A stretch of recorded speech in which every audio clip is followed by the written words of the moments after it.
আমি আছি একটা অসাধারণ একটা গ্রামে এবং আমার সাথে আছেন গিয়াসউদ্দিন আত-তাহিরি হাফিজাহুল্লাহর মতো করে ওয়াজ করা এবং হচ্ছে সঙ্গীত গাওয়া এবং হচ্ছে আজান দেওয়া, এই তিনোটা বিষয় যিনি হচ্ছে উনার মতো করে করে পারেন। আমার সাথে আছেন উনার মতো দর্শ লালনকারী হজরতুল আল্লাম নাইম হাফিজাহুল্লাহ। তো ওনার কাছ থেকে আপনারা অনেক ধরনের ভিডিও আপনারা দেখেছেন, সঙ্গীত শিল্পী, হামদনাথ এবং হচ্ছে ওয়াজ। তো আজকে ওনার সাথে আমরা সাক্ষাৎকার নিচ্ছি। হুজুর কেমন আছেন? আসসালামু আলাইকুম।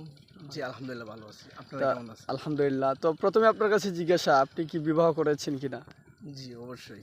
জি, আসলে অনেকেই আমাদেরকে জানতে চান যে উনি কি বিবাহ করছেন কিনা, কারণ ওনার কণ্ঠে অনেকেই পাগল এবং হচ্ছে ওনার যে কণ্ঠের মেসাল অনেক মাশাল্লাহ। তো যাই হোক, হুজুরের কণ্ঠ থেকে কি কোনো কিছু আমরা শুনতে পারবো কিনা?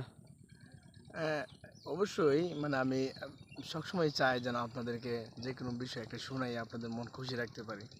এটা আমি সবসময় চাই। জি, তো আপনারা কি শুনতে চান না আমি?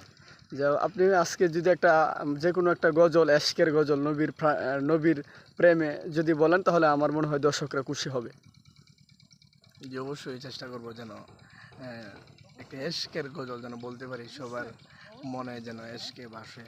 জি, এশকে দরিয়ায় যেন জি, নবীর মন ছুঁয়ে যায় এরকম জি হুজুর গজল বলেন। বলতে চাই। সবাই জানাবেন কমেন্টে কেমন হয়।